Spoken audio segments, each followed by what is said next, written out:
What's up, everybody? What's up, everybody?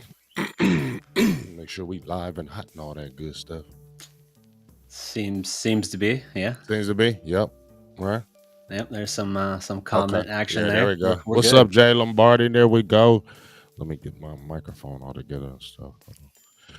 What's good, everybody? Sorry we didn't do that 9 o'clock start, but that's just the way it is. It's all right, because guess what? Don't nobody run this channel besides me, and don't nobody tell us when we can start and when we don't start. You feel me? We just start whenever. But what's good, everybody? Let me give all my salutes to everybody before I introduce my guy, my good friend, DDP, Derek Kirby. Shout out to you, Jay Lombardi, Tim Warner, Steve Lumpton, Mark Anthony, Aaron Lewis, Eddie Cruz, Boothang. You know what's up. D Block, what's up, baby? Keep on coming up in here, man. You know what I'm saying? But like I said, I got my good guest on here. Very good friend of mine, Derek Kirby, DDP of Dallas Prospect. Started that channel. He does a lot of Mavericks work, does Cowboys work, but does a lot of great Dallas Mavericks work. So if you're a Dallas Mavericks fan like NBA, that's the spot you need to go over to, because it's in-depth, it's deep, and it's really, really good stuff over there. I've done some shows over there. Very informational, very analytical, very good stuff, and I like it. Also does Dallas Cowboys and started writing with Blogging the Boys this year. Has some very good articles. Very excited, very proud of my guy, DDP, Derek Kirby. How you doing tonight, bro? I'm good, man. Thank you for that very elaborate introduction. I feel very prestigious suddenly. You should very prestigious, because that's prestigious what you're doing. You know what I'm saying? You're keeping us afloat on them Dallas Cowboys news, talking that good Blogging the Boys stuff, man. But we haven't really got to talk a lot. You've been grinding, you've been doing your thing. You know, I've been doing my thing. But just give me your thoughts of the Dallas Cowboys right now. I mean, right now it looks like a team about to be firing on all cylinders. I mean, the offense obviously finally broke out of an extended slump, let's say. And now if you're going to have the offense actually performing more at the level we anticipated entering the season and how they did through the first 6-7 weeks of the season, then the game is completely flipped. And Dallas is at this point incredibly capable of a deep playoff run, because the defense is way better than I thought it would be entering the season. I thought this was going to be a middle of the pack defense, and they're a top 10 defense, really trending because of the fact that they're finally healthy, and that defensive front, now that it's got Tank back in the mix and he's just tearing it up, is just completely lethal now. I wrote an article yesterday on Blogging the Boys. I think this is the most dynamic, explosive defense in the NFL. I think they are so loaded with speed and playmakers, guys that will. Now, that's not to say that they don't have ways that you can attack them, but they are so dangerous and they are so capable of flipping a game and controlling it on their own. And I just don't think there's a lot around the league that can really rival what they're able to do. So if you have that plus the offense you thought you would have, then you have a recipe for a really dangerous team in the postseason. Yeah, definitely. Shout out to my guy Mario. Definitely, bro. I mean, you know, I've been doing shows like the last couple weeks, and I've been trying to be cool, man. I've been trying to be cool, DDP. You know, I've been trying to just be, you know, temper the enthusiasm in my heart, not trying to jump out over the ledge. But bro, this is just the reality. You know, I told everybody I watched the ESPN, the round table, and I don't watch ESPN, but one thing, I always listen to Steve Young, and whenever he talks, I'll be listening, because he gives it straight forward. Like he's very analytical person. You know what I mean? And when he was just like, listen, I'm not a prisoner in the moment. Dallas plays their A game. They're going to the Super Bowl. Period. I mean, and I was just like, that's what I feel. And it's not, you know, I kept on in my head, like, I ain't trying to be a homer. I ain't trying to be a homer. I ain't trying to be a homer. But just like you said, the dynamic of the defense, because you can rotate so many players. And when we talked about Rod Marinelli, I keep bringing this up. Rod Marinelli did the same thing, but he just didn't have the players. He was doing the rotation on the defensive line, trying to keep everybody fresh, and people were always frustrated. Why he keep on sub? People just can't stand there. Well, you see why he was subbing. because Dan Quinn is doing the same daggone thing, but it's working, but he ain't got orphans. That was the issue with Rod Marinelli. You trying to run that 4-3 cover 2 Tampa defense, but you can't run that with them orphans like you was running with Julius Peppers and the Warren Sapps and all those guys. It's not going to work like that, and that's why people were getting frustrated. You feel me? Mm-hmm. Now you get a Dan Quinn. He's doing the same thing. He's rotating, but it's the difference when you got DeMarcus Lawrence, Osa Ogadazua, Gallimore, Tristan Hill, Bohanna, Randy Gregory. I mean, shoot, Basham. Rod Marinelli would have killed just to have Trayvon Diggs You and feel me? Micah Parsons. Like that alone would have made his defense much more effective with the Cowboys. Right. And we saw even the 2014 season when I thought that was the best season ever for Garrett to ever win anything. It was opportunistic defense that year. Dallas had like 33 turnovers total, I believe, that year. They were one of the top 10 defenses as far as turnovers that year. And that's what really kept them in as far as without Sean Lee. Exactly, without Sean Lee, because we lost him at the very beginning of the season with the torn knee. So you didn't have him. They end up picking up Orlando McClain, who was a godsend that year, actually.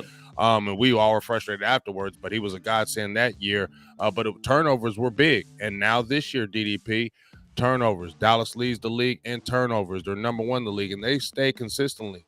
They're over plus 12 in turnover margin.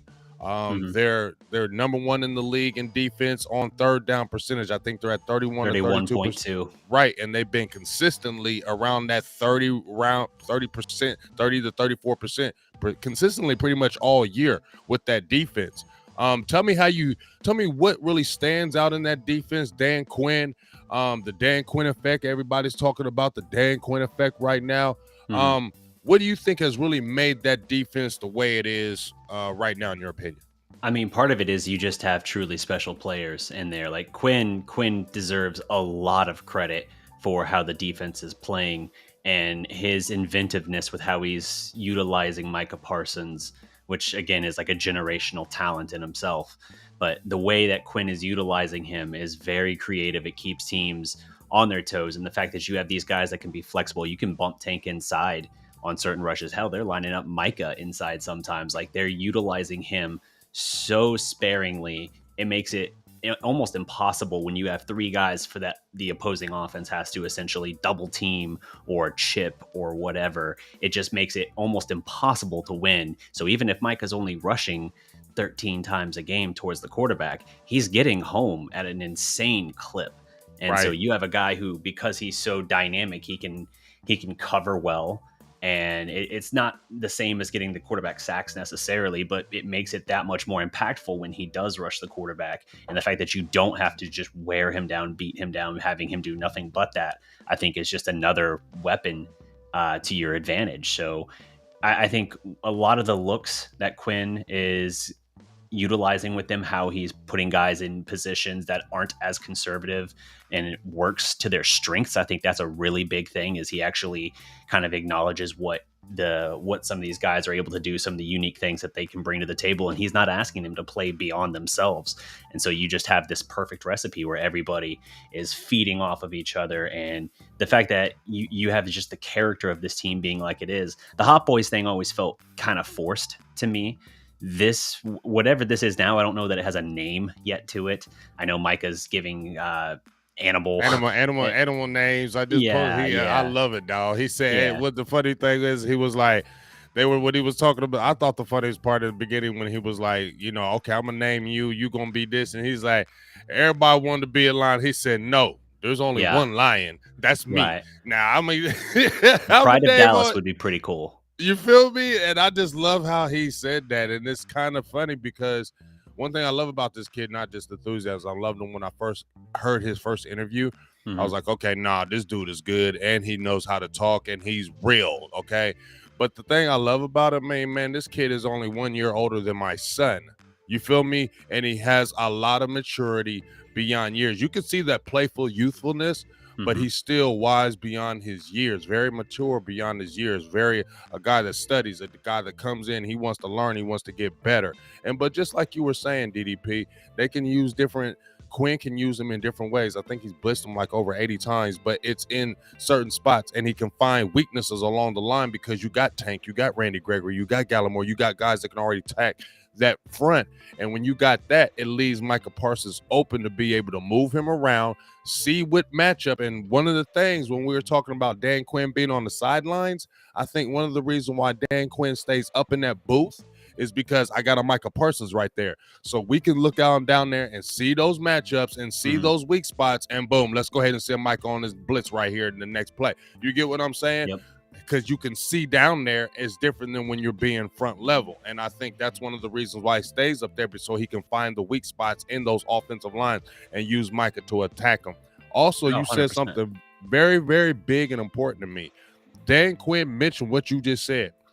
His first few interviews, he said, I'm going to play to the strengths of my players. So I'm going to find out who's good at what you're really good at, will identify it, and will kind of expose your strength in along this defense. And that's what he's done. What he has said he wanted to do in the very beginning, especially with that, he has done. He has found the niche of what guys do really good and really has used it to the benefit of the defense of the Dallas Cowboys in 2021.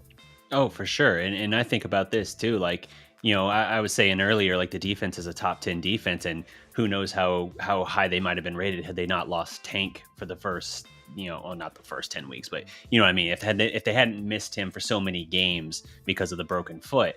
But at the same time, it's kind of what forced them to find what Micah Parsons, just how dynamic he could be, because then you had the game in LA against the Chargers, and suddenly it was like, dude, this guy's wrecking shop as a pass rusher.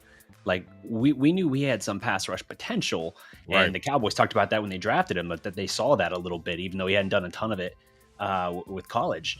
And now all of a sudden it's like, okay, well, this is an interesting new element that we can bring into the fold. And the fact that he's so far beyond his development, it seems like, for it, not just the limited amount of action he's had in that respect, but you had in the game against the Washington last Sunday, the fake spin move. He doesn't get home on the play, but just moves like that, where he's just like, he has like a full arsenal of moves that you're just like, you should not already have all of this in your repertoire. Like, this is really stupid impressive to have something like this. So the fact that he did get put in that position because Lawrence was gone so long has kind of now put him in an ideal situation where he can capitalize on this. And the team, I think, in the stretch run is better suited for it, even if their statistics aren't in line with how good they really are, which I actually think makes them more deceptively good and easier to be underestimated. Yeah, overlooked, underestimated. There you go. Under. Yeah. I feel you on that. I mean, and here's the thing. I still think the defense still needs work. I mean, and it's not a dominating defense, but it's a very opportunistic defense. And that's what I think it is. It's a defense that at any given time, it can turn the ball over. At any given time, it can attack you. And as I said before, one thing I like about Quinn, with all those guys, when you see his fronts, Dallas Cowboys are blitzed 23% of the times. They're not one of the highest blitzing teams in the NFL. You would think that if you're just watching it from afar and don't watch it just from any more times, because you see third down, you see everybody coming to the line of scrimmage. But a lot of times he's just disguising and sending fake blitzes and seeing what he can do. And I like that, because we were always like, man, send blitzes. But blitzes are usually something you do when you're desperate because you can't. When you're desperate because you can't create the pressure. That's why people blitz all the time, because you can't get that pressure any other way, and you're going to be a sitting duck on defense if you can't. This is even better when you don't have to blitz. But one thing we love is pressure. Whole lot of pressure. I love whole lot of pressure. And Dallas is third in the league in pressures. I think they're like about 159, third in the league in pressures. 10th in the league in sacks, so they're getting sacks now, but them pressures is what's big, and it's going to be huge for me, DDP, in my opinion, when you're playing. We're going to mention Kyler Murray. Jalen Hurts, I don't care. He's not a bum quarterback. You still have to play good against him. You possibly may see an Aaron Rodgers, who I want so bad. You possibly see a Tom Brady. So you got some quarterbacks that you may see, but now this defense is well equipped to be able to deal with those quarterbacks. In times past, I was always feeling bad in matchups. When Dallas was going there in 2014, I was like, man, we can do it, but I'm worried about Aaron Rodgers. In 2016, when Dallas was on that roll and we beat Green Bay in the midseason, I didn't think about that because I said this is playoffs, and I was worried in the playoffs about Aaron Rodgers. And when they jumped on us quick, I said, man, see. And now I feel like we can bang with you with Devontae Adams because you have a Trevin Diggs. You got a Kelvin Joseph, the rookie you want to be that opposite side. He had a great first game, 1 of 5, 20%, -2 yards. He's only going to get better. That technique looked really good. He's a cover corner. You got an opportunistic corner on one side. You got a playmaking corner. Now you may have a solid technique cover corner in Kelvin Joseph, who's hella athletic, great size. You get what I'm saying? And you already had an Anthony Brown who's playing out. He's having a career year. Jordan Lewis is low-key having a career year. Malik Hooker comes in. DeMonte Casey. You still got Donovan Wilson. You got Curse. You have not stars in the back end as far as them safeties, but you got 4 integral guys that you can mix and match and play big nickel, things of that nature. Tell me how you kind of feel about that, maybe the back end and Kelvin Joseph's performance, his first extended performance of the year. Yeah, I mean, Joseph flashed the potential for sure in his first start. I mean, like you said, gave up 1 completion, gave up -2 yards. Dude is sticky, and that is exactly what you need opposite Trayvon Diggs. Diggs is going to get targeted a whole lot just because teams still think that they can get yardage going his way, and they're going to take their chances. The good thing about Diggs is he's so special in terms of taking the ball away. He can make them pay for taking those chances just enough to kind of make it still work out in your favor in the long run. So if you have someone like Joseph opposite side of him, who, because the team has been so good, and obviously he missed time as well with I can't remember if it was a hamstring or a calf, but it was something like that he missed a chunk of time earlier on. Getting him in this point is a really interesting wild card to mix into this secondary. And yeah, you said it earlier too, like Anthony Brown, anyone other than like the Thanksgiving game and the opener against Tampa Bay, Anthony Brown has been sensational this year. And that's one of those things that I completely own that I was wrong on that. I had a lot of people own. I was tearing him up with that Pringle chip, the chip on the shoulder. I was tearing Anthony Brown to pieces. But you know what I love about it? Not to cut you off, DDP. We were all trashing Anthony Brown. Let's just keep it real. Everybody's trashing Anthony Brown.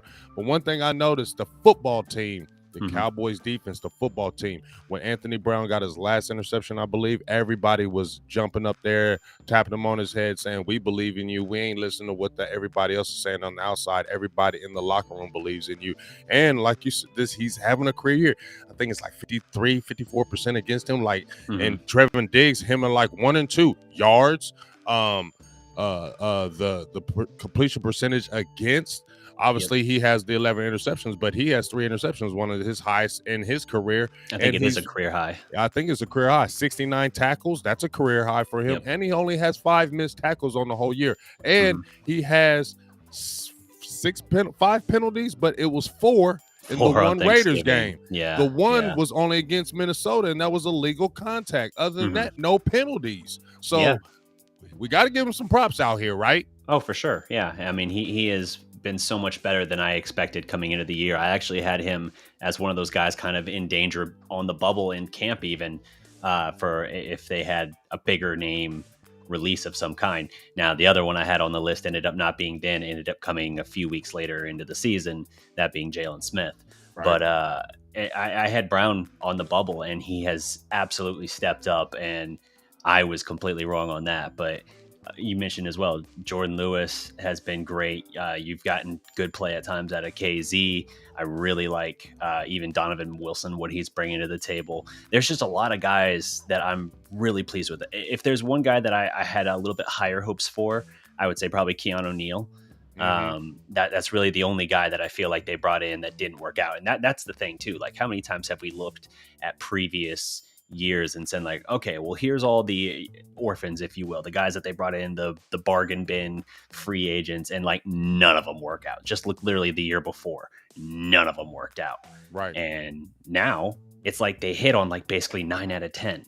And it's Right. just like, holy crap. You see how when this actually works, you get these guys in on cheap deals. They've got to find a way to keep J-Ron Curse, by the way. Like Yeah. that's one of those guys I don't think you can let go. You have to figure out a way to keep that. He's been so good for them. And I think that the secondary, it's a really strong unit. The defensive front is the strength of the defense, but the secondary is very capable. And then the fact that you have a Trayvon Diggs type back there that can just flat out take the ball away at will multiple times a game himself is just such an ace up the sleeve that like no other team can really do anything with. There's literally no one like him in the sense that it's been like 40 years since Everson Walls had 11 picks in a year. Right. I mean, that it's literally unheard of. Like you can't have a guy doing what he's doing, and the fact that you can mix him with the kind of defensive front and just a wild card generational talent like Micah Parsons, it's obscenely talented. Obscenely talented. Let me give me a shout out to Ramo Blue. Sorry if I may say it wrong, but shout out to you for the 499. Holly says this defense reminds me of that UFO scheme Baltimore used years back. I like that UFO. I called it amoeba defense, like the UNLV running Rebels defense back in the day. Just amoeba, just guys is coming over out of everywhere, shutting you down. He says you don't know where they're coming from, and that's what it is. I mean, I saw it in the Giants game. I seen a lineup where you had three guys on one side, you had Gallimore in the middle, and you had Randy Gregory and somebody else on the outside. So, and when he stands them all up and he's putting it to the line of scrimmage, you don't know what's coming. You don't know where it's coming from. And the fact is that you have guys that can beat you one-on-one. You feel me? You're getting DeMarcus Lawrence finally with these one-on-one matchups that he's been so desperately wanting. But he hasn't been able for years. He's been wanting these one-on-one matchups, but you haven't had the back end or the back on that along the line to be able to help him. Now you have exponentially really good defensive players, and it's making him even better. You see, he get the interception, taking it for the touchdown. But that was insane. Here's the thing. What I loved about it, his recognition. I think Dan Quinn is teaching this. If you watch these guys, one of the things that used to kill us last year or last couple of years were the screen game from the running backs. Dump offs and killing us in that screen game. When you watch teams now, number one, we got the team speed. But when those quarterbacks and that rush is coming so fast at them and they want to be like, let me just dump it off to the running back right quick, them Cowboys are already on it. They're already dropping down.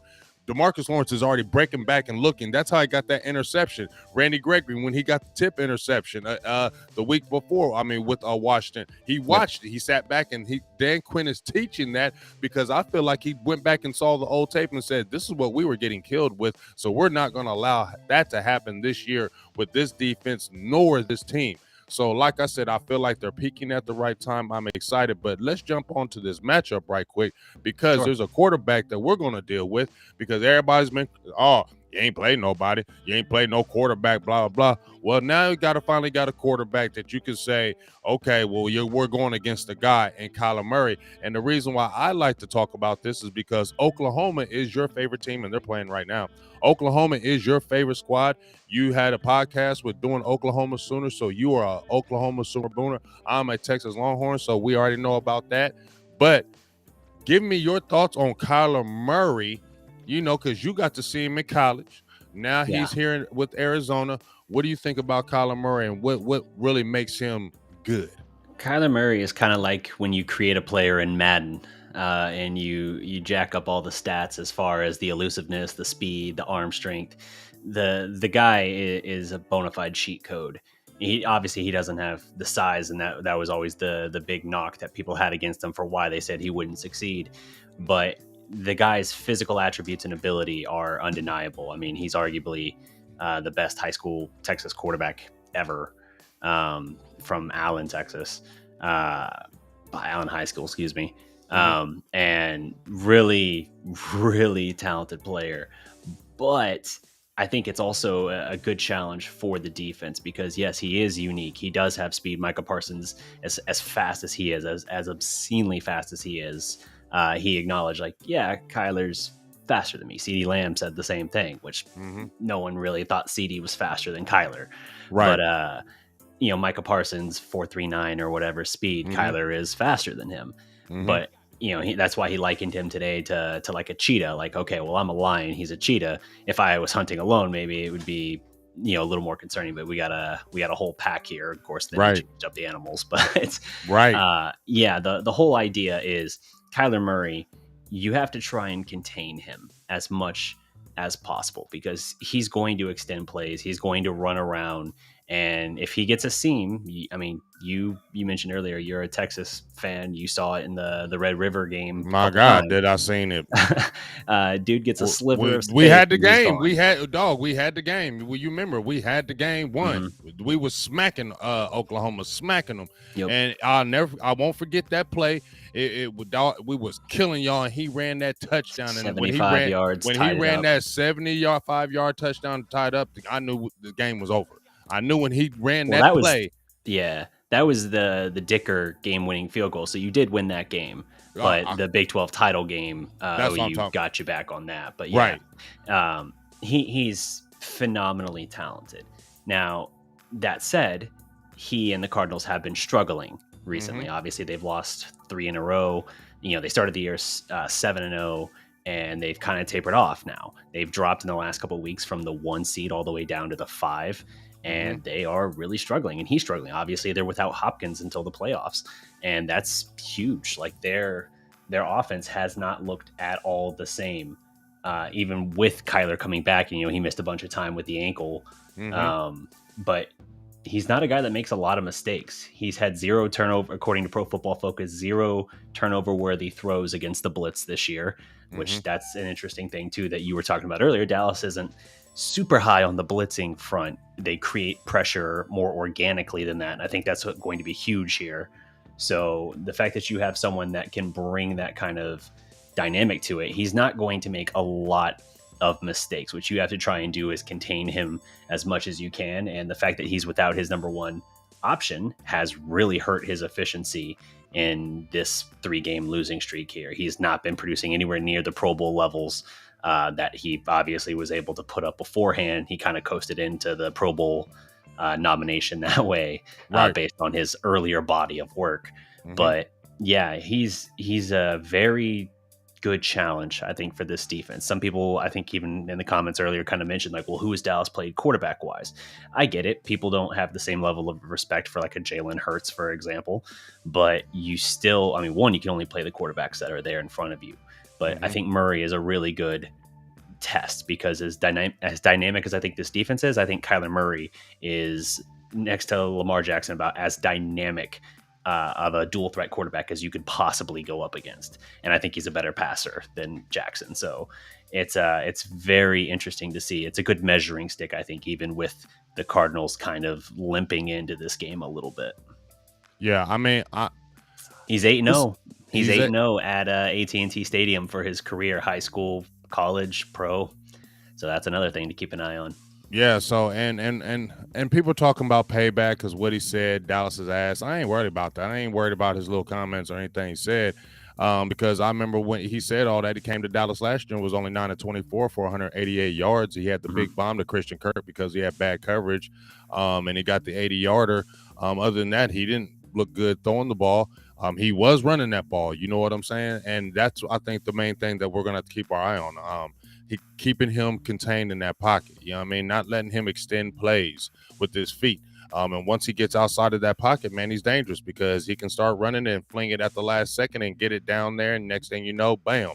So I think it's a unique challenge, and it's a unique challenge that I like because I like that he can run and throw, because Dallas is going to have to be stressed on all fronts, and I want to see how Dan Quinn deals with this quarterback. I'm excited about this matchup because I want to see how Dan Quinn really attacks Kyler Murray in this game, because they don't have a Chase Edmonds last year who ran 160 yards against the Cowboys. He's out. James Conner is hurting. They are hurting along the front. You get what I mean? So just like you said, they're missing Hopkins. They have Christian Kirk. AJ Green is not the guy that he used to be. Andy Isabella is a slot guy. I don't feel like he's killing you. You got guys that can match up all the way around across the board. And Malik Hooker just got activated from the COVID list today as well. So Mhm. that was a good thing that Malik Hooker will be back in the fold, him and Tristan Hill. So both of those guys will be in the fold. If Jordan Lewis could get active, that'd be even better. So you have a full complement of your secondary guys, because I think you're Right. going to still need them against a Kyler Murray. Now, jump on their defense. They got a guy over there named Chandler Jones who's pretty good. And, he's had a 4-sack game, 5-sack game, I think this year. Mhm. And here's my thing, DDP. I was gonna say rest Tyron Smith. I can't remember what side he's playing. I think he plays on Tyron Smith's side. Mhm. And I was like, rest Tyron Smith as long as you can, because he needs to be healthy. But with Chandler Jones out there, dog, I'm kind of like, and they said Tyron Smith is going to be ready and he's going to Yeah, play. he's gonna play. What do you think about that Arizona defense? And do you think the Cowboys can still be hot like they were against the Washington football team? Can they do a back-to-back, not like say 50 burger, but can they do back-to-back impressive offense performances against this Arizona defense? Where do you think Dallas can really attack this Arizona defense? Arizona is a good defense, for sure, and I think Dallas has to, when they came out in this last game against Washington, they ran almost entirely no huddle their first couple possessions, and I think that was huge. It put Washington back on their heels, and they never really got settled. I think Dallas has to have a similar mindset attacking here in this game. And not only that, it just works better with Dak's flow and rhythm when you let him work that way. So as much as you talk about, hey, Dan Quinn puts the defense in position to play to their strengths, the offense needs to know to do the same thing with Kellen Moore needs to do that for Dak Prescott. And I think they have to control things that way. Yeah, Chandler Jones is a phenomenal player, and he's exactly why you have to play Tyron Smith. I was in the same camp. I wanted to rest Smith as much as possible, if not purely for the fact of like getting healthy, just limiting the amount of times that he could possibly get dinged up or re-aggravate something again, because Right. he's been battling this ankle for half the season now.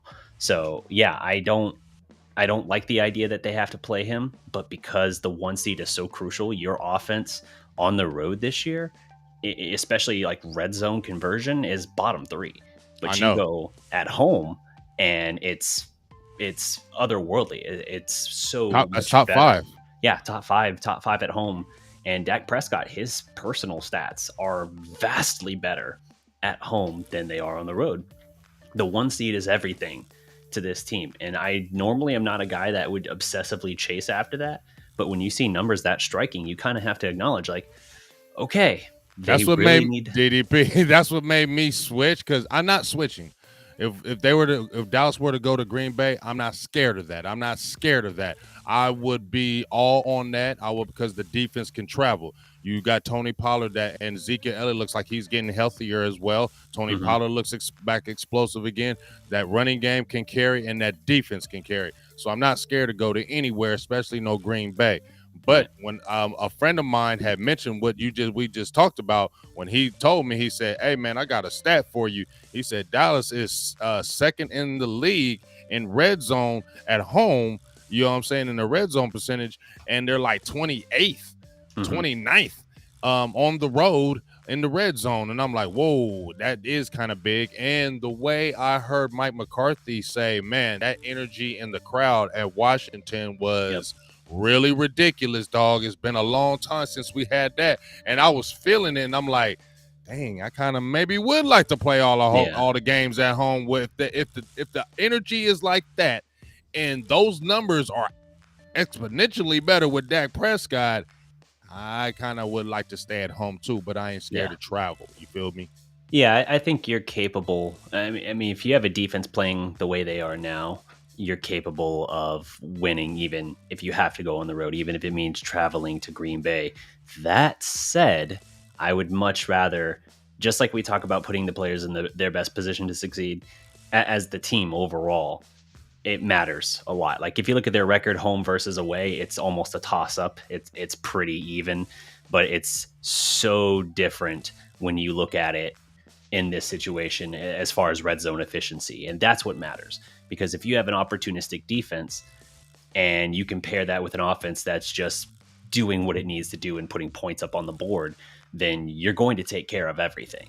Mm-hmm. It's when your offense isn't able to convert or it's having to settle for field goals, which that is an Achilles heel that still has to be a rare point of concern for me still with this team is the kicking Yes. game. Yep. Not the punting, but the kicking.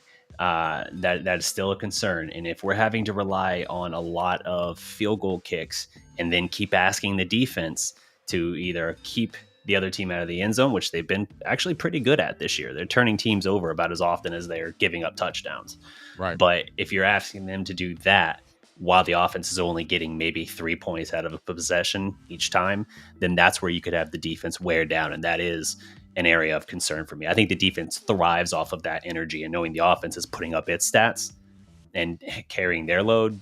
I think it's lights out if you got that.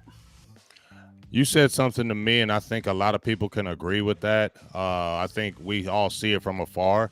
When Dallas starts out, if they get the ball first, and like you said, we go quick tempo in the very beginning of that game, man, it sets the tone of the team, man. It gets Dak in a rhythm early. Dak is so much better when they start speeding that game up, and when he starts, hey, let's go, let's go. It's better. So I think that needs to be a staple the rest of this season. The against Arizona, against Philly, and all the way into these playoffs. We need to be one of them quick offenses. You just have that offense already ready for that style, or you turn it on at the flip of the switch. You feel me? Because the team is so much better when they're in that quick tempo. When they started hitting that quick tempo early, and like you said, the defense is feeding off of it. The crowd is feeding off of it. Dak is playing so much in that zone when he's playing with that play action. It's like almost like he is so much in pirouette. Did you see those play actions he was hitting, dog? Oh yeah. It was almost like he was doing like a musical with it. Like, you know, when you're doing it so good in practice and then you do it, he was just so fluid. Yeah, you're flowing with it because it was going so good. And then I was listening to Chris Collinsworth, how he was talking about Dak with his footwork. He was talking the truth. And it was like, man, when that's the problem with Dak when he loses weight, his footwork.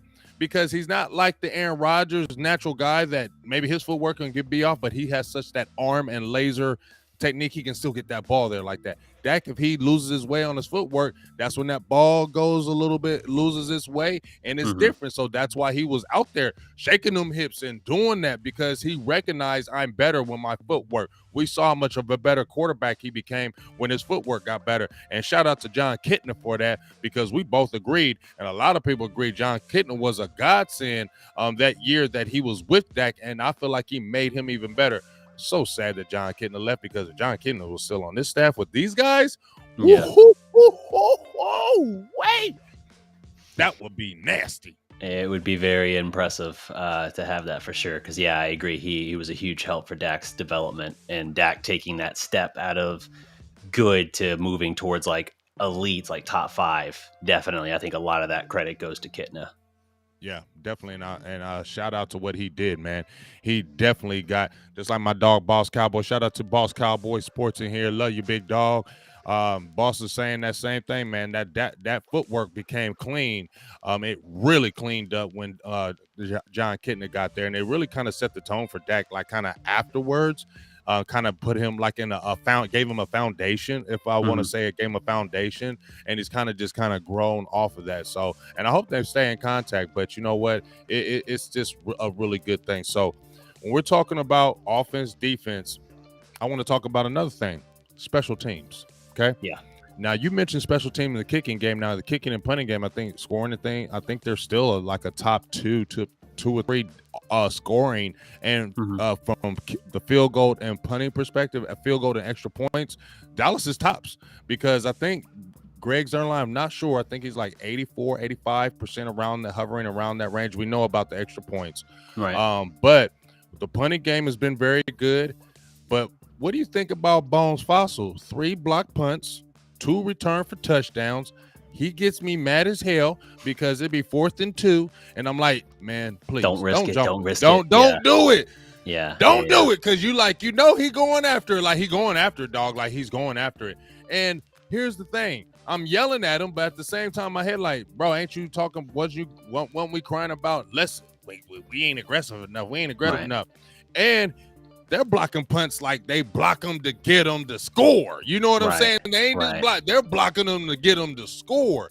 So kind of how you feel about the special teams. Will it be a hindrance in the playoffs? You said kicking, but will the special teams as a whole be a hindrance in the playoffs to you? The special teams overall has been way better for Dallas with Fossil coaching that unit. And, you know, I have questions about Zerline. I still don't know how much I trust him in clutch situations, like postseason clutch situations. I mean, heck, how many times has he missed just extra points? Like it's a maddening ongoing thing in that respect. But as far as you mentioned, the blocking punts, Dallas has blocked more punts this season than the previous 18 seasons combined. That's crazy. That tells you everything you need to know about that. Like the only time it hasn't worked out for them, like there was a couple times early in the year where they got really dumb penalties where they would run into the kicker and, you know, give up a first down that there was no excuse to give up. I think they had one against the Chargers that could have been costly in that game had Zerline not walked it off for them, that was a clock management thing, which thankfully we haven't had a lot of those going on in a while. Right. But yeah, you settle for like a 55-yard attempt or something like that to walk off that game. But other than that, the only time that they blocked a punt and it didn't work out for them was against Denver. You had that really weird situation where they blocked it, but Denver still kept possession of the ball because of it being, crazy situation. So other than that, like you've really had a really difference-making special teams unit now, and Fossil deserves a lot of credit for that. And as much as I might have my apprehensions, and I know I'm not alone in that with regard to Zerline, at the very least, he also gets credit for Brian Anger, because that dude, it's so much better. It's not Matt Jones punting anymore. It's so much better. Like he's flipping the field like no other.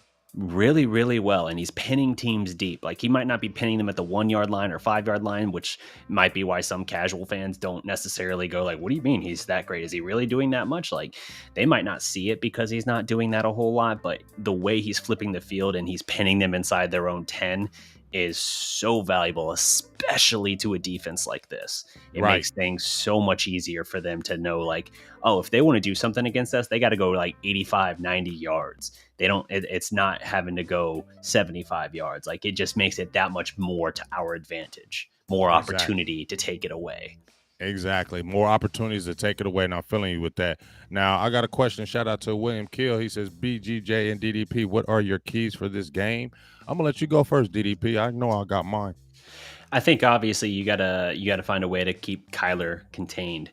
Without Hopkins, his favorite target has been Ertz. That's getting about 28% of the looks. And then Kirk, you know, you mentioned last year, he got them deep that one time.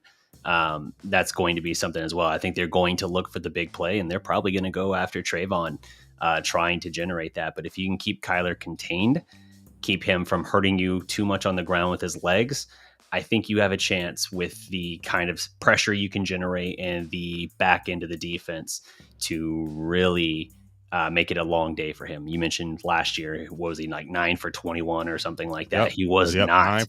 He was not a good guy, not a good quarterback that game. No, he wasn't. And I think that you can produce a similar effect potentially, so long as you can kind of keep him contained and not let him go streaking down the sideline 2-3 times a game. You know, really moving and controlling the game that way. Yeah. Now I'm gonna tell you one of my quick keys, DDP. Just like when you're talking about Kyler Murray containing, I think keeping the eye on these tight end, right? Zach Ertz. I know he's not the Zach Ertz he used to be. Shout out to my dog, Boss Cowboys, for the $10 holla. I appreciate you, bro.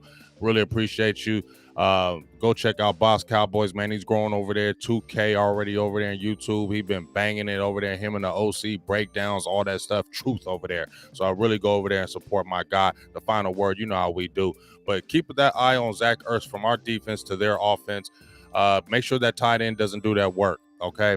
I feel like Dallas has been really good at not giving the long ball up. So I feel like they'll stay good in that.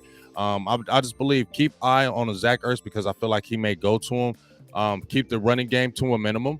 When you look at the Washington football team from last year, Dallas Cowboys, Antonio Gibson averaged 120 yards against Dallas last year. He had two 100-yard games, 120-yard game, and 3 touchdowns the last outing last year in Yep. 2020.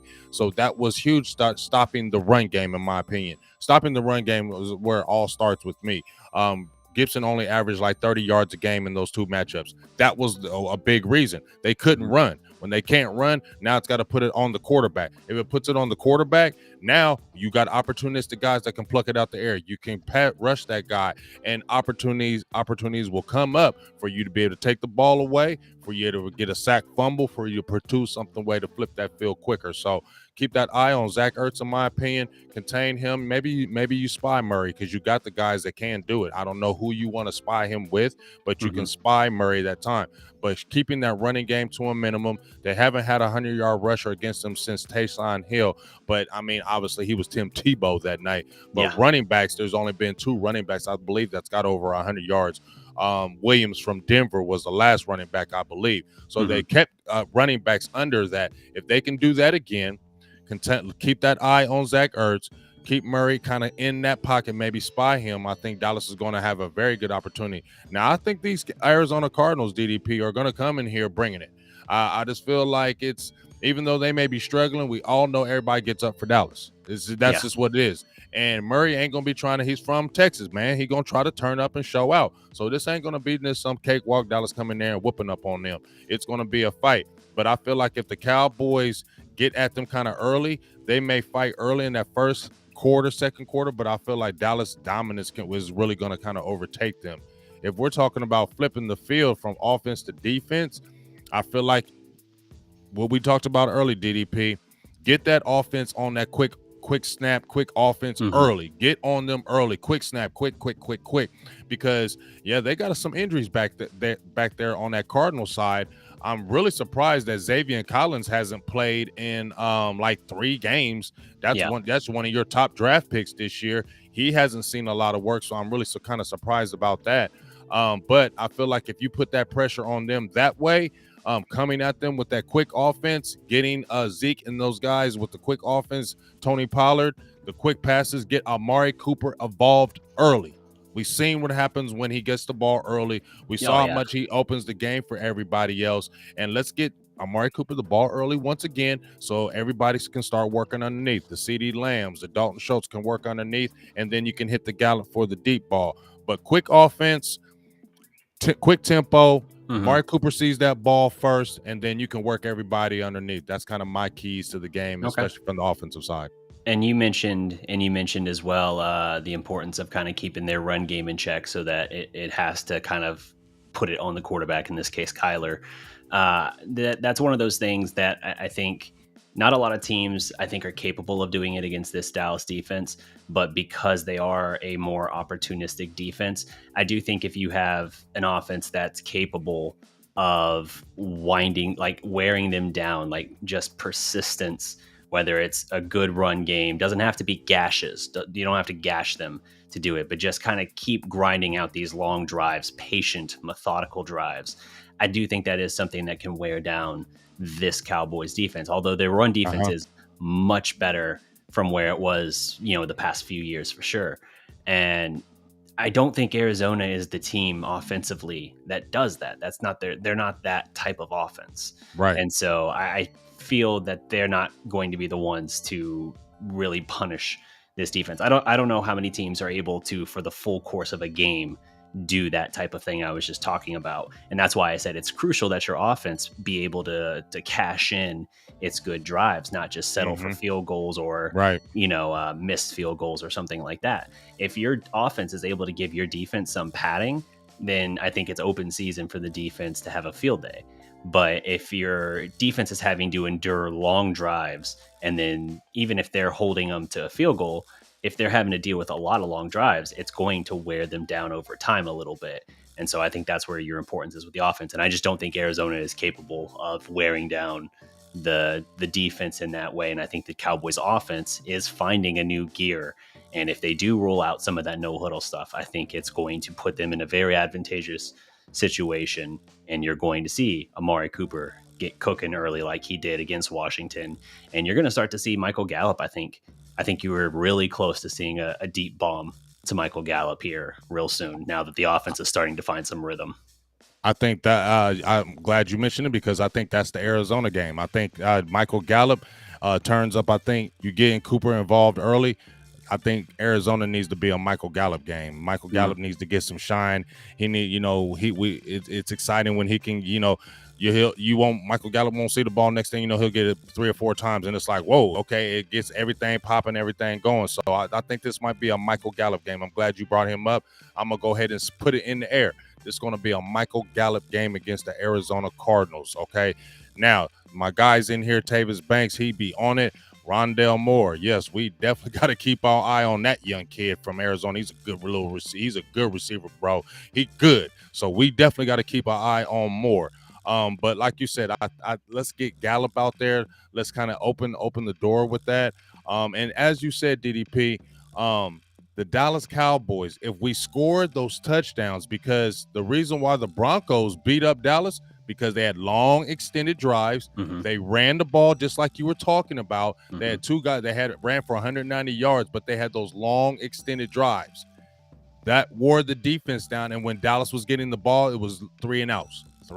The drives weren't extended. It doesn't matter what kind of rotation you have, DDP. If that defense keeps staying on the field, and you're not scoring and you're only putting 3 points on there, it's going to wear down. It's going to chink. It's going to have some cracks, and then eventually the quarterback may get a play deep, or as those plays start to happen, the longer they're on the field. But as you said, if Dallas continue to do like they did against Washington, jump on a team early and put that team in a position where they got to match Dallas point-wise, that's when the defense is pinning their ears back, getting super excited, because now that's when the turnovers start overflowing everywhere, because now that team has to get out of its game, you feel me, and attack, because they're down 14-0.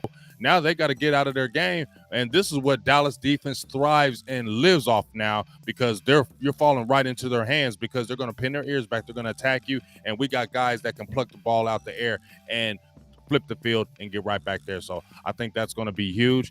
I think early in the game, I think Arizona be tight early in the game. But I think at Dallas, once they start really getting that offense rolling, I think that's when it's really going to open up, and I think we'll start seeing turnovers once again. Kind of in my opinion. I feel good too about the coaching matchup in this case. Kingsbury, I know obviously what they've done offensively and everything like that, but in each season he's been there, they have faded in the second half of the season, and the fact that they're now on a 3-game skid after a 7-0 start, it's just the same trend, it seems like, continuing with them. And I don't know what that is. I mean, part of it could just be that, Kyler has also trailed off in the later part of the season. Maybe it's the cumulative kind of wear and tear just on his smaller frame, but they have not been able to win a lot of games late in the year. And so I feel really good about our chances here, because I feel like Kingsbury is I feel like he's not a great coach. Neither do I. He's overrated. Yeah, he's overrated. Incredibly. I think incredibly so. He gets so much credit. The fact that he never won more than 7 games at Tech with Pat Mahomes is all the cardinal sin you need to know that. You feel me? This man should not have gotten an opportunity he got, but it is what it is. I like our chances here. Like, I've been at times this year hard on McCarthy. Thankfully, most of that was early in the year when we were more worried about the threat of him costing them games. I don't think there's ever been a time this year where you look at it and you're like, McCarthy cost us there. Right. I don't think that's happened. But I feel like even if he's not the one calling plays, he's got Kellen Moore doing largely a good job of that. Obviously, the offense struggled for a while, but then he's got Quinn masterfully calling the defense. But he seems like he's very in control, just kind of managing things and keeping things running efficiently for the team. And I just don't look at Arizona and see a similar situation there at all. I feel like Kingsbury is still an unproven guy and kind of in, to an extent, over his head. I don't think, even if you look at these guys that are offensive geniuses or whatever, if that's their label, I don't feel like he even really fits the bill. I just feel like he has an okay system that hasn't translated over the course of an NFL season yet. Yeah, I agree. I think he's a little overrated. I feel like, just what you said with the Pat Mahomes, I just feel like, it was a big big name, the big offense, all that. But deep down, when it gets down to the nitty gritty, I don't feel like this is a guy taking you to the future. This is a guy Mhm. that's taking you. This isn't the coach that's getting you over the hump. I don't believe it, and I just feel like he won't be there that much longer. I feel like it's kind of a offensive fad thing, but I don't feel like his kind of coaching style or his thing is gonna really win. I mean, when I go through the schedule, they didn't really have no signature wins. Yes, they beat the Titans early, but that was week 1. Mhm. Okay. They beat the Rams week 4, 37-20. I'll say that probably may be their signature win this year, but they beat the Niners, the Browns, the Texans. You lost to the Mhm. Packers. You had a bad loss against the Panthers. You feel me? And Yep. you had a bad loss to the Detroit Lions. You know what I mean? You lose to the Cardinals, who have a makeshift offensive line. They had like 4 starters on their offensive line, named Quentin Nelson, who's the all dog, and they had 2 injuries on the offensive line while the game was going on. So they were like at their last people, and Jonathan Taylor still ran for over 100 yards on them. So Yep. I feel like it's just their time to go ahead and get that business. They may play good a little bit early, but I think this is a game where the Cowboys can get them by a couple touchdowns later in that second half and kind of just blow it out the water eventually. So that's just kind of my thoughts on it, man. But I just want to say we're headed to the end of this. Mhm. What's your? I don't give score predictions no more. I feel like the Right. Dallas winning by a couple of touchdowns. What do you have a score prediction? Uh, I don't have a specific score, but I'm willing to say that I think Dallas wins by 2 scores. I Okay. would say it's probably within 14 points, but I feel like Dallas is going to control this game largely. And I think the end of the season typically reveals what a team is and what they aren't. Years in the past, we've seen Dallas fade in December. That used to be a big thing that was always talked about. Oh, December, can you win in December? And this team is absolutely winning, and they're finding stride and clicking into a new gear at that point. Arizona, conversely, limped through. Dallas goes unbeaten through December. Arizona lost, what, 3 out of 4? Mm-hmm. So, yeah, I think these teams are revealing who they really are right now. And Dallas, with everything to play for, still chasing that 1 seed, I think they handle their business. Yeah, and I feel like they're going to handle their business, and I feel like it's a. I think from what I'm feeling, they look, and when I'm listening to the sounds of the sideline, looks like they're like, we ain't finished yet. We're not finished yet. We still got a long way to go. This isn't the ultimate goal. Let's not be satisfied here. Let's not, you know what I mean? Because I feel like that's the only thing stopping them, DDP. If they start smelling themselves, if they start really looking at the plus griffins and listen to everybody in, oh, this is gonna be a Super Bowl team. If they really start listening to that and don't be on focus, on point, then I feel like that's when the slippage may happen. But for real, if they stay focused, like I see Dak staying on them, they stay focused and stay on that eye and guide of the prize. I Mm-hmm. feel like nobody can stop this team, especially when we're playing on all cylinders. Nobody can stop this team. I think we got a first timer from the Niners. I'm gonna just tell you right now, if Dallas is clicking on all cylinders, your Niners gonna get smacked. And I'm not disrespecting you, but I'm just saying, if Dallas is playing on all cylinders, we're gonna smack the Niners. You know what I mean? We're gonna beat Right. any team in the NFL. If Dallas's offense is on point, the defense is playing good, you're not beating Dallas and they're going to the Super Bowl. That's just the truth, and that's just the way it is. They definitely have the formula. I think looking at recent Super Bowl teams, I feel like they have the parts that Mm-hmm. kind of mirror those other successful teams. So they look to be as dangerous and capable as anybody, despite what we know of their last quarter century of history and the frustrations there. And you mentioned like this team not looking too far ahead, not smelling themselves too much.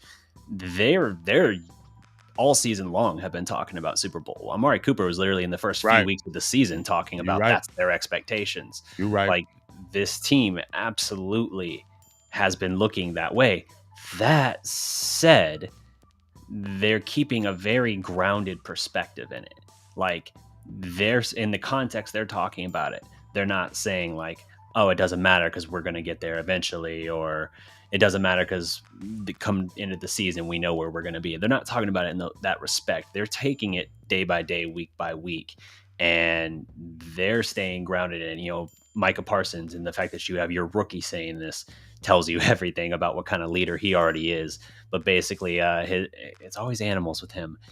His other, I'm cool with that because I yeah, love Animal Planet too. I am subscribed on my YouTube to Animal Planet and I think National Geographic because I love watching the animals, but I like watching ants. I'm gonna keep mhm, it real, and people be like, "Why you say ants?" Because ants, as small as they are, they're freaking very strong, and they right, run in colonies. And once one of them ant colonies run up on you, dog, it's a wrap, dog. They'll go over there and take your whole daggone colony, eat it all up, and then dip up out of there. So I like animals. I like animals too, Micah Parsons. You feel me? yeah. It's a I really good liked thing. his, I liked his quote on that too when they were talking about like, oh, is this team uh, getting somewhat full now or something like that. The context of the question I don't remember exactly, but he had basically the answer saying like, nah, man, we're always hungry. It doesn't matter if we just ate, we're always hungry. We're not alligators. We don't get paralyzed after we eat. Like we're already hungry. We're already looking at the next meal. And I think that's the exact down, like grounded perspective you need where you say like, hey, we're doing a lot of great stuff and that's awesome, but I'm not looking back at what I've already done. I'm already turning my attention to the next thing, and I'm just going to keep moving. I'm not going to rest on my laurels or anything like that. So I think this team, in the right ways, is thinking about it. Demarcus Lawrence mentioned Super Bowl again, I think today, in an interview talking about that's what their ultimate goal is, their ultimate focus, and he doesn't care about this, that, or the other. What he cares about is being in the Super Bowl, winning the Super Bowl. So they're thinking it, and they see how special the team can be. And whereas in the past, when I've heard him say that, I've kind of like I ain't believe him. inwardly cringed, like, Yeah, can we yeah, just get to the yeah. playoffs and maybe get to the divisional game and win that before we start talking? Like, I get it, and I still feel that to some extent, but at the same time, the character of the team and the attitude, everything I see about this team just seems so special that I'm like, son of a bitch, you know what? Maybe you're Maybe, exactly in the right mind frame. maybe. Maybe I'm the one looking at this wrong because you're doing a lot of good stuff here and it's working out and you seem like you just crazy enough to pull that off. Yep. So I mean, it's times. That's what I've been saying. Why not? The time is now. I keep on saying, why not? Why wait? You got everything you need to.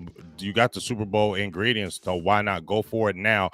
Before all that other crazy stuff, people trying to pull your coaches away, free agency, all that stuff. You're going to be a year older on your offensive line. Everything changes the next year. You may have devastating injuries. You don't know what Mhm. happens the next year. We saw what happened the year before with all those injuries. You never know. So when you got the chance to do it now, you do it now because Yeah. you don't know what's going to happen with tomorrow. You don't know what's going to happen. So this is the opportunity to win it now. So go take it now while you have the opportunity in front of you. And my last thing with you, DDP, before we leave on here, I Mhm. made a post and tweet about Mike McCarthy. Now, I already said Dan Quinn, Kellen Moore. I said Dan Quinn should be the team's MVP for what he's done. But I said Mike McCarthy should get consideration of Coach of the Year. I went through all the stats from last year to this year, and people like, nah, Quinn should be the MVP. No, because it was Mike McCarthy that changed his culture. It wasn't Dan Quinn. It Right. wasn't Dan Quinn that came in and changed his culture. It was Mike McCarthy that had the culture change and was planting the seeds and putting the things in motion and getting the things planted that has, I feel, made it the way it is right now. And you have to have structure. You just like when you have employees at your job, if all your employees are great and they say, man, this is a great place here at the job, are they going to look at the employees? What are they going to do, DDP? They're going to go upstairs and look at management Right. because management must be doing a kick-ass job while these employees in this store is running good. So you got to look at the chief or the top guy of why everything else is running good. Give me your thoughts on Mike McCarthy before we kind of head out of here. What's your thoughts? I ain't saying, coach of the year, but do you really believe that he has been the guy that has really made this thing go with the Cowboys I, these last couple years? yeah, I think he absolutely doesn't get enough credit for what he deserves. I think people look at the frustrating moments and they wanna pin that frustration on him, and I get that, but it is pretty remarkable the culture change that they've undertaken in 2 years. And really, he didn't even get a proper offseason last year. He had one real off season, and he completely flipped it. Now you could say, like, in the personnel hiring department, yeah, his first pick as defensive coordinator wasn't a Right. strong one. So Right. like, yeah, he's gotta carry the blame for that. I understand that. But at the same time, Got you rid know, of you him. yeah, exactly. He was willing to set aside his personal friendship with the guy and say, like, look, it didn't work out. We're gonna have to go a different direction. And then he made a stellar hire from there. And you look at everything that they put together. Yeah, Quinn deserves a lot of credit too. And I would say Quinn probably top coordinator probably right now. Like if that's um, something that's not being talked about, it should be. But as far as the head coach, I think McCarthy deserves a lot of credit. Whether or not he'll actually get that, I don't think so, because kind of like you were talking about before, people are wanting to delegate that. They're like, well, he's not calling his own plays. It's really more about Kellen Moore and his two coordinators, either of whom could be poached in a given offseason, possibly as soon as this offseason. Um, that's where people want to give the credit, and so they want to overlook what McCarthy's done. But as far as McCarthy kind of being the steady hand over everything and changing a culture that for 10 years with Garrett was just mediocre, Mediocre. it's Bland. everything. It's Mediocre, bland, all that. mhm. It's everything for what McCarthy has done, and he deserves his proper credit for that. He really does. To me, he's brought life. He's brought personality. When he does his interviews, it's not like, really, dude, what's going on? Like he jokes in the interviews. He gives you that. I'm trying to feel what the I can touch you perspective. I don't feel like what coach. He left. I mean, he brings a more rooted, grounded attitude to me with the team, and I think the team is more loose because of that. I think Mhm. the team, and I feel like he relates.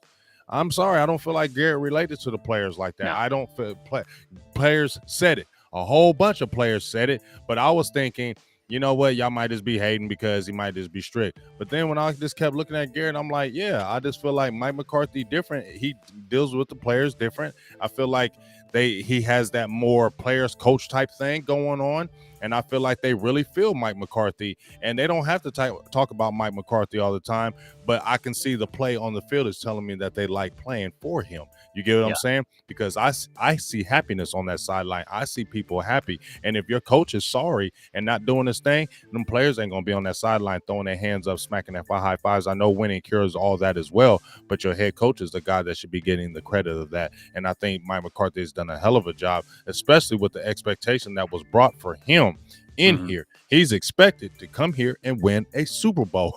That was the expectation. That's why Jerry Jones brought him over here, because you got skins on the wall. He said it. You got them skins on the wall, and I don't got time to be starting over and doing all that stuff. So does Mike McCarthy, is he still on hot fish grease with me? Yeah, you better get to at least an NFC championship this year, because we can't get all excited about everything that's going on. We have that first round knockout, then we're going to be frustrated. So to me, you still got to get at least to an NFC championship, Mike McCarthy, but I think it really can happen, and I'm excited to see these next few games and what's going to happen in the playoffs, big dog. For But sure. as we get ready to roll out of here, man, awesome show.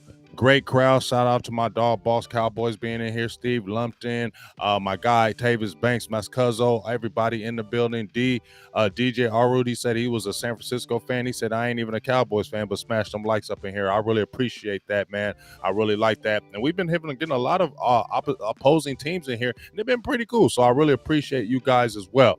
Please, I'm going to give DDP a chance to go ahead and say his stuff. But from my aspect, go support my guy, man. Like I said, he does basketball, NBA basketball. I'm a Dallas Mavericks fan. Go check out. If you're a Dallas Mavericks fan, if you like the NBA, period. But if you really are a Dallas Mavericks fan, bro, I'm trying to tell you, you need to get over there and check out his channel. It's in depth. It's everything you need. It's analytical basketball at its best, and you really will love it. So please go check him out along with that Dallas Cowboy good content. I share his blogging the boys on my Big Game James page on Facebook.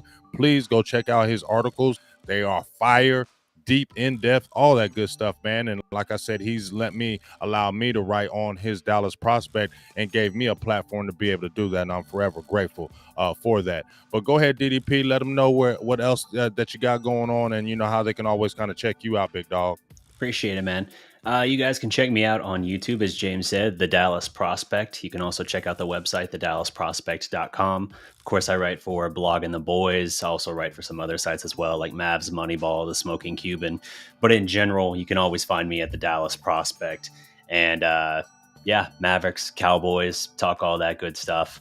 And always looking to put out more content, always working to work with more podcasters and people like James. Happy to give a platform and collaborate and all of that. So had a lot of fun coming on the show. I appreciate you bringing me on. It's been way too long since we've done one of these. I know things were crazy there for a while, but I finally finished out school and everything, got my degree. So Salutes. appreciate it. That was 2 years of absolute hellacious grind, but got that done. And now I finally have a little bit of time on my hands, and I just don't know what to do with it. It's a wonderful problem after a Right. couple of years of that. So I'm trying to double down and put out some more content without just completely getting wrapped up in it. But it's a lot of fun. So check out the channel, check out the site. You can also find me on Twitter as well at KirbyCreate_DDP. But yeah, I appreciate it as always. There it is, man, and we definitely appreciate it. Tim Warner, I don't know too much of the linebacker that just got signed. I heard about him, but I haven't got to delve in it, so I would be lying to you. My guy, DJ, keeps on asking me about Barry Sanders or Emmitt Smith. Bro, talent-wise, Barry Sanders. Barry Sanders, talent-wise, one of the best running backs ever. Like, he's just talent-wise was one of the best. But I don't know if he would have did that with the Dallas Cowboys offensive line. People always say, well, Barry Sanders had Dallas Cowboys offensive line with that. But Barry Sanders ran the ball different. He would lose yards. He was always going forward, going backwards, going this. So for that aspect, talent-wise, yes, Barry Sanders. But if I'm going to take somebody who's consistent, going to be there all the time, Emmitt Smith, because he was a durable back. He never was missing games. And I need a guy like that because Andy could catch the ball out the backfield. Andy could block. So I think all-around back, Emmitt Smith was a better back. Pure running back, Barry Sanders was better. But a better all-around back, I'm going to say Emmitt Smith in that aspect. And one last thing, my dog Boss Cowboy said, you look like white Jesus right here. And I'm going to agree with him. You either look like white Jesus or John the Baptist right now, because I watched the Jesus movie, and you look like John the Baptist with your beard, and I love it. I love that beard banging like that, bro. I love it. I like the beard, bro. I really do. So appreciate it. Really appreciate you rocking that beard today, because I was thinking the same thing. Boss he must have seen me thinking of me in my brain, and he just said it. But yes, we got John the Baptist or Jesus on the show today. All right, I'll take that highest compliment. All right, man. So, hey, from myself, I was about to say Boss Cowboys. For myself, Big Game James's name's on my head. Big Game James, my dog DDP. Please go check him out. Go keep on supporting myself, Boss Cowboy Sports. DDP, man, let's continue to make this thing great in this Cowboys community, and let's get. And he says, look at that. You see that, DDP? My boy lost weight. Oh yeah! The shout out, you see that? Recognize man, I'm all kinds of lean now, man. Yeah, he's a lean. He's like lean mean now, dog. Yeah. You got it. So it's a great thing when you got clear mind, because all good things kind of happen for you. You feel me? So that's a great thing. Beautiful family, beautiful little baby girl, and I just wish all the great things for you, big dog. So continue to support us, man. We'll be talking to you soon. We out. Big Game James, DDP. We'll be talking to you soon. Go Cowboys. We out.